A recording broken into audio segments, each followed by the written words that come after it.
Welcome to morning meeting, everybody. Thank you for joining us. Busy day. Sean Spicer, Tim Hogan, and I are going to try to lead you through the day and take your questions. If you want to ask a question, please raise your electronic hand, and we're going to get to it. The president is in Washington to start the day. He and the vice president get briefed at 11 a.m. Eastern time about the latest information on the shooting incident involving President Trump. He then does his Lester Holt interview. No idea when NBC will start to put that out. It airs in full on prime time. I'm sure there'll be clips on nightly. We'll see if they put anything out sooner than that. The White House briefing is at 2:30 Eastern time. The Homeland Security Secretary is going to join that. The vice president has no public events on her schedule. She does plan to join the briefing at 11 o'clock, the private briefing that the president and the vice president are having on the shooting. And Donald Trump is here in Milwaukee. He's not appeared in public yet. He's done a lot of print interviews. And the big news we're going to start with is the veepstakes. One senior Trump source told me this morning by text that the announcement is today, this morning. And my anticipation, based on what I've heard, is that there's a good chance we'll see President Trump and his running mate at the convention hall. So we're going to start there, guys. I had been led to believe strongly that it was going to be J.D. Vance, and I've said that publicly for the last few days. I'm not so sure now. One of the things I've heard is a lot of negativity about him. And I'm now open to anything, Vance or someone else. I think it could be Nikki Haley. And I totally ruled that out before. A million people have asked me, could it be Nikki Haley? I said no.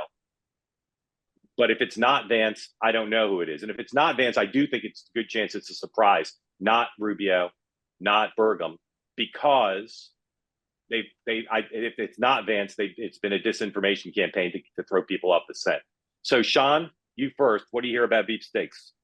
Well, first, I think you would have a riot, an absolute riot. I think Trump supporters are willing to deal with a lot, especially after last night, or excuse me, Saturday night, with respect to the VP. But Nikki Haley, to me, is just a non-starter with so many in the base. So I don't disagree. I've been saying for a long time, I agree there could be a dark horse. My dark horse has always been Lee Zeldin. I've got a bunch of reasons why I think it could be. But I agree with you. There's something apprentice style that is up. I don't know. Everything to your point points to Vance, but at the end of the day, I think that Trump instinctively wants to go to the surprise them aspect. Yeah. The other big surprise could be Youngkin, it'd be a surprise. I think Haley, I previously thought impossible for the reason you said, but the fact that she's coming to the convention and speaking, and the shooting makes this more likely. I think anybody who comes on that stage and praises Donald Trump will get cheers. And so I think it's doable. Tim, you and I talked a little bit earlier. If it's Vance, what would Democrats feel? And if it's Haley, what would Democrats feel?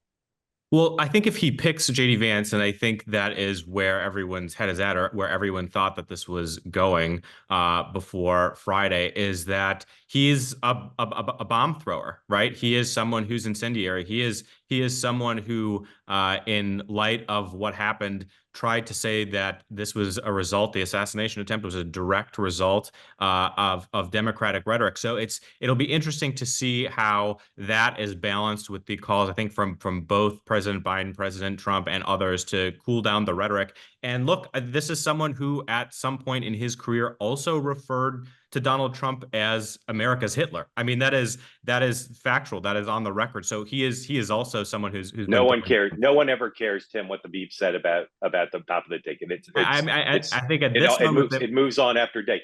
Would Democrats be afraid if it's Haley? I think if it is Haley, it'll be surprising. I think that is the one thing that Trump would have going for him if he picks somebody else. And I think he might be inclined to do it. Now, to Sean's point, it might rile up the base. They might revolt over that. Hold on. After what happened Saturday night, the Trump base accepting Nikki Haley, I mean, the reality on either side of the VP assuming a presidential role, and I know 99% of the electorate doesn't think this, but the base on both sides does. There's no way that the base would say we're willing to accept Haley as the heir to the MAGA throne. It's not going to happen. All right, fine. Hold on, real quick. I think the actions in the last 7 days of Youngkin, in terms of the support that he has aired publicly for Trump, the Chesapeake rally, there is something tantalizing about what's going on, and he has said more in the last 7 days than he has in the last 7 months. Yep. Youngkin would not scare Democrats as much as Haley would, but it would still potentially change the race. I will say again, it could come at any time. I think more likely than not, Trump and his running mate appear in the convention hall tonight. Be interesting to see if Trump tries to put makeup on his wounds or wears a bandage. Stand by for that. All right, let's move on to because we spent longer on that than I thought we would. Let's move on to Biden, and we'll come back to Trump in a Q&A. Tim, he's doing this interview today. For the foreseeable future, I don't think he can call Donald in public. I don't think he can call Donald Trump a fascist who would ruin democracy. So if you're the White House comm staff, what's the best soundbite? What's the best message today that can come out of the Lester Holt interview for them? I mean, honestly, I think what could come out of it is no news, and that might be good news. Is that you are giving No, that come echoes on. that No echoes news? what That's the yeah best no that he news? that No that news? echoes what he said in his Oval Office address. I think it is a continuation of that message that you are continuing to call for lowering the temperature. And he's also, I mean, Lester Holt is going to pivot back to the movement to try to replace Biden on the ticket, and I think that movement is done. I think that movement. We have seen nothing over the last 3 to 4 days, and he is at the top of the ticket. He's the nominee. I think they'll have that conversation, but I think the headline they're looking for is more political and beneficial to them, that movement's dead. Tim, you think no news is better than saying, hey, we need to not engage in violence, we need to lower the rhetoric, but Donald Trump would ruin the economy? That is the message he needs to hammer from the Oval Office address. It's a continuation. That is nothing until on the issue, dam breaks. nothing on issue. If you were the White House comms director or the campaign manager, you wouldn't want the message to be contrast on issues? It still will be contrast on issues, but I think the headline is going to be a continuation for the calm. That's the key. Sean, what do you think about that? Tim's right on this, that there's a difference between what he's going to say and what's news. It's not news that he's making a contrast. It's not news that he's echoing what he said last night. If you're the White House, you want to get out of tonight and fight to live tomorrow. They set this interview up to stem the tide. The tide is stemmed. Stop. Right now, you want to basically say, hey, Lester, our schedule shifted. We have a minute and a half of this interview and get out. You guys don't think he should drive any message? He should try to avoid making news? That doesn't make any sense to me. I'm not saying that he won't try to. I'm not saying that there won't be. So any, what should he try? If you could write Yeah. a soundbite and guarantee Lester would lead with it, what would it Look, be? if Joe, we could Joe Biden says what? To Write the soundbite. Kamala Harris, if we could be unburdened by the context, then I would say that he should push a message that he wants as a core message on the economy. You know, but that's just not going to happen. It's But just what would the sound? it's But too Tim, message. write the soundbite, and Lester says, Tim, whatever Joe Biden says that you tag, will lead. I mean, with. look, Write the it is- soundbite. Then I will pluck something from polling that's very simple about how Joe Biden's going to fight for the middle class and Republicans are still going to push for trickle-down economics and to help the wealthy and well-connected. But my point is that doesn't fit right now. It just doesn't fit. There's no natural anchor. It's difficult. We know what the headline is going to be. It's going to be a call for calm, and it's going to be that the movement to replace him has ended. All right, that's not great for him as far as I'm concerned. All right, hands up, please. If you want to ask a question, raise your electronic hand. Make a comment, ask a question, whichever. We'd love to hear from folks. I see hands starting to go up, which is great. And feel free to unmute, please, when I click on your instruction and go right to it. Charles, unmute, please, and go ahead. You have me with you. Sorry, Mark, not in a position to turn on the camera. But the whole back and forth between Nikki Haley being invited, disinvited, there's something going on there. Maybe that's his play of either the veepstakes or civility. He's extending an olive branch saying, well, she was invited before the shooting. It was already in motion. So but I don't know. Now with her being on the speakers list, that's just an elevated form of the invitation. I'm guessing. I don't know when that development came through. I think that was set in motion. Charles, who do you think he'll pick? Who should he pick? He should pick Nikki Haley because, frankly, I don't see an advantage between the other people in the veepstakes. I mean, and who will he pick? I think he's going to go forth with Haley. Haley at least brings in an advantage. Okay, Charles, thank you. Brett, unmute, please.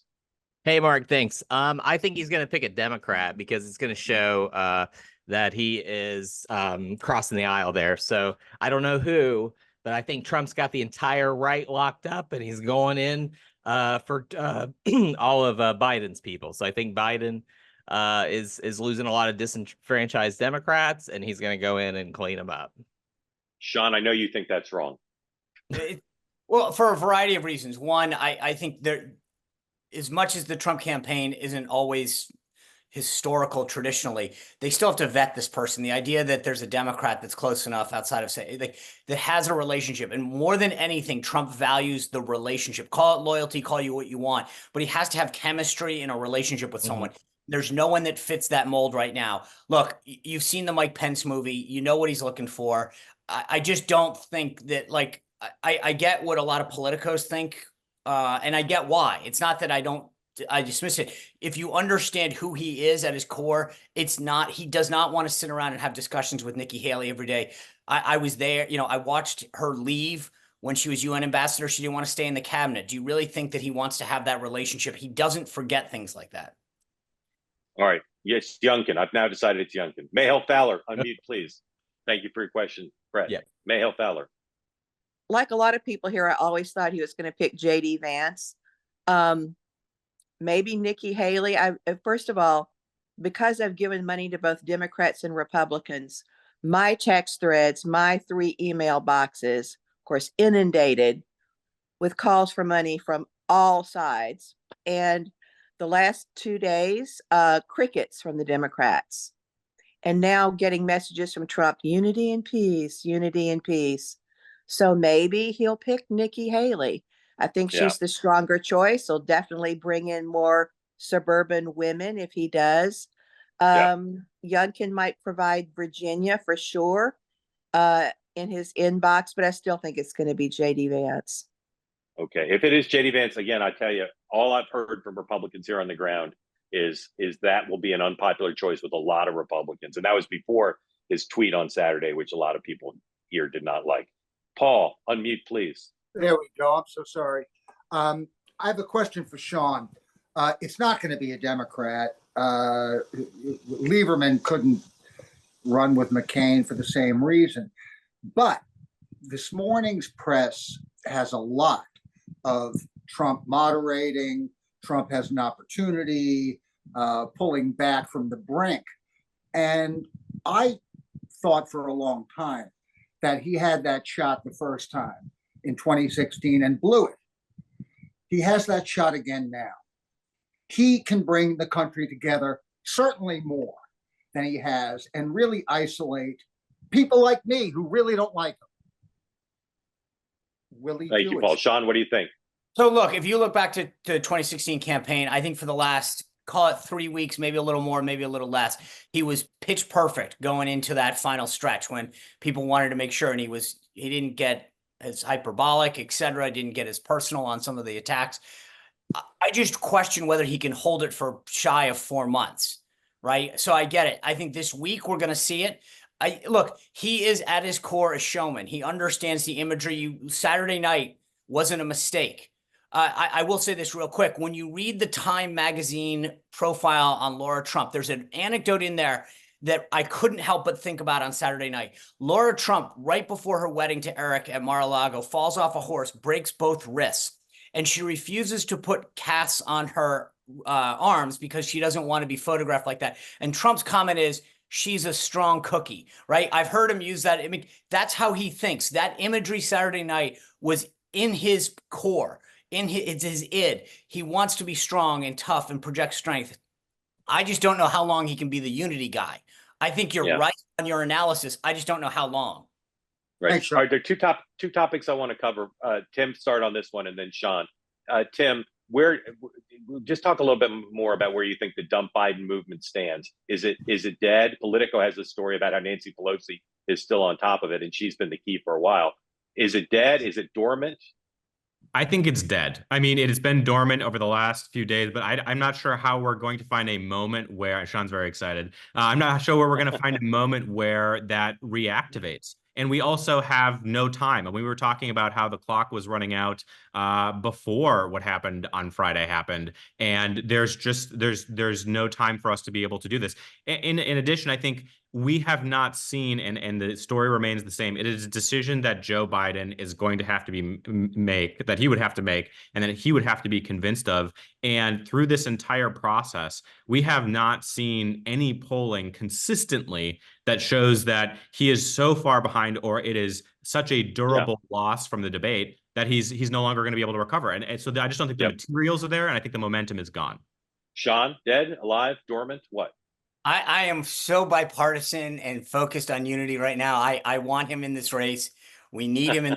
We should stand with our president today and make sure these calls from the left just end and we go forward. All right. So another topic, Sean, you first on this one. There's tons of things about the circumstance of the shooting that make no sense to people. How could that guy have gotten on the top of the building? How could the president have actually been shot as opposed to being hit by glass, given the nature of the wound? Why did the service allow his head to come popping up when 101 is until you're sure it's secure, you keep him surrounded and down? A bunch of other stuff. So, Sean, what are people on the right saying about the shooting at this point? So I'll make this brief because I think we could do an entire show on this. Look, I think everyone on the right is focused on the questions that you just asked. How did this happen? Was it an inside job? Who knew what, when? How did these lapses happening? DEI training. I mean, you name it. Everyone on the right is focused on the failures of security. I spent yesterday talking to a lot of people in and out of the Secret Service senior levels that I've known from my time back through Bush. And you get a wide variety of who's responsible. I will say you're going to see a lot of finger pointing a la Washington, pointing a lot of it at local law enforcement and what was technically their responsibility. Again, we could go down a million rabbit holes and figure out where this goes. There's probably a whole multi-part series that we could discuss. But the right, make no mistake about it, everybody on the right, right-leaning media, commentators, influencers, is crystal focused on where those failures occur and why they occurred. And I think the question is, does the VP announcement overshadow this going forward, or do these things keep going? But make no mistake that's going to be a big issue for folks on the right for the next several days, probably. Tim? Yeah, I mean, we're already seeing a bunch of committees start. There's a question about whether or not there should be an independent commission on this, or whether the Oversight Committee should take the lead, Homeland Security Committee should take the lead. There are so many unanswered questions, and I think we're going to have to accept that there are going to be a bunch of bad answers to these questions because they have not been communicating thus far, and that shows that they either don't have their ducks in a row or those answers are going to be highly problematic. Just very quickly on the DEI thing too, that is the first thing that I saw the right wing talking about when this was happening online, and I, Chip Roy was also tweeting about it. Why are there women Secret Service who are not tall enough to protect him? Why can this woman not holster his gun? I mean, that's dangerous, and I think it is incumbent upon the right as this investigation happens to not get over their skis on this, on the DEIification of the Secret Service as their concern. Two things. Thank you, Mike. Yeah, go ahead, Sean. Go. There's I think from a PR standpoint, the way that the Secret Service has handled this is horrible. I mean, I don't know if they're disastrous security or higher not to talk, but going out into a press conference yesterday in Milwaukee and not address this, I was shocked. The second thing is, I get Tim's point on the DEI aspect of this, but again, in talking to Secret Service high level, special agents in charge, et cetera, on down yesterday, whether or not you want to call it a DEI issue, there is a training problem that you cannot holster your gun properly. There is a physical fitness issue that we're seeing, and a standards issue that is, again, you can call it non-DEI, DEI, whatever. There is no question that there is a standards issue within law enforcement right now, and to the extent that it's, so I just leave it at that. I'll say again, there's no way they should have let his head come up for 7 seconds like that. No way. Michael Graham. So one thing about the big picture of the Secret Service, I will offer as a small business owner, we all know how hard it is to find quality people as a customer, from plumbers to coffee, how hard it is to get decent quality. America is suffering a competency crisis, I think, across the board. And there's no reason to think that's not going to go into law enforcement. But my question for the three of you, the New Hampshire Democratic Party and the Biden campaign in New Hampshire had a planned presser for today. And the headline was literally, we meet to slam Trump's plans to be a dictator. And obviously poor timing. Interestingly, they quietly canceled it. They did. I'm sorry, go ahead. You said it's the Democratic Party in New Hampshire. That was right. It was two. It was the Biden campaign in New Hampshire, Biden for New Hampshire, and then the chairman of the party, Ray Buckley, was going to be there, and they quietly canceled it. And what I'm hearing is that there are Democrats, the hardcore partisans, the MAGA version of Democrats. They don't want to hear any backing down. They want to hear Trump is still a dictator. We all know he's a dictator. Obviously they're not going to say too bad he missed, but they're not ready to back down at all. And so my question with three of you is, what is the smarter plan if you assume, and I admit this assumption, that this race is pretty much over unless something big happens? So Democrats now want to lose within the parameters, kind of Bob Dole 96. Is it smarter to keep fighting and keep at least what you got? Or does Biden think that running on policy, which we all know polls not well for him, I mean, once again, separate from how you feel about the policies, Trump wins on the issues in the polls. Is that what's the smart way to lose well? Tim? Yeah, I mean, I guess I would take issue with whether or not it's a loss, right? Like we'll see where we are right now and whether the current environment is durable. But before, we were still in a margin of error race in the blue wall, and I think that's the ball game. So I think there is still a fighting chance there in terms of rhetoric and how that changes. Yeah, I think the call to cool the rhetoric on both sides is serious, and that temperature will be taken down. I think the needle to thread for Democrats is I don't think that you can back away from claims that we don't think he would be a good president in a second term. I think that is a question that we're wedded to, and the making clear that the rhetoric that we've used, none of it is a call to action for violence, right? Like it is a anathema to democracy to have a call to action for violence. And I don't want to get into like both sides, but you saw the Wall Street Journal editorial board yesterday do a very good call and point out some congressional Republicans who also need to back off and calm down. And I think that we are in that timeline right now, and that's where we are. Sean, what do you think? I would just say this: you have on both sides, you've got a lot of folks on the right that are like do not want to yield President Trump's call for unification, that are saying their side started it, they brought the temperature up, and on the left you've got exactly the point that you just made, right? So you've got the extremes of both sides that are saying we're not dropping our arms, we're going to keep fighting, we're going to keep going forward, no pun intended here. I think the question is how many in the middle, and this gets to the bottom line. The race, as we all know, is going to come down to a handful of voters in a handful of states. And what these campaigns are now doing is saying, hey, each of our bases are with us. We're not going to lose anything. And so how do we figure out how we're getting that extra 500, that extra 1,000, that extra 1,500 votes in a Pennsylvania and a Michigan? So we've shifted real quick to a general election strategy, which is how are we playing on those margins? That's it. Yep. Jordan, real quick. Go ahead, Jordan. Quick question, please. Yeah, I take more of the Frank Lund's view on this, which is this comes down to voter turnout at this point. I think people are still quite entrenched in their beliefs. I'm curious where you guys think voter turnout goes on this, and if President Biden, and for Tim, what can President Biden say to re-energize his base? Every 4 years, people want to claim it's about turnout or it's about persuasion. It's always about both. Always about both. So I think it's going to be a low turnout election, or at least I did before. I think the biggest single factor from the shooting is MAGA was already super energized. They're now going to be whatever beyond super energized is. Tim.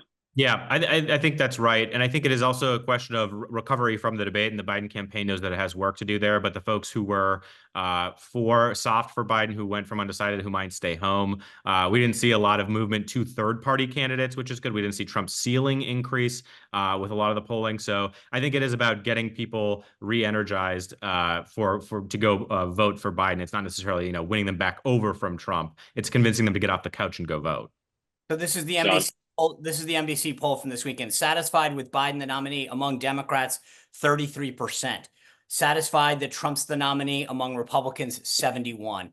So it's not just turnout, it's enthusiasm, it's excitement. And I think the Biden campaign, that's a 40-point delta.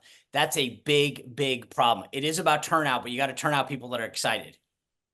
So if Biden's going to win the election, he's going to win with people being less excited about him, as you just said. He's going to win with people thinking he's done a horrible job on inflation and immigration. He's going to win with people thinking he's too old to do the job.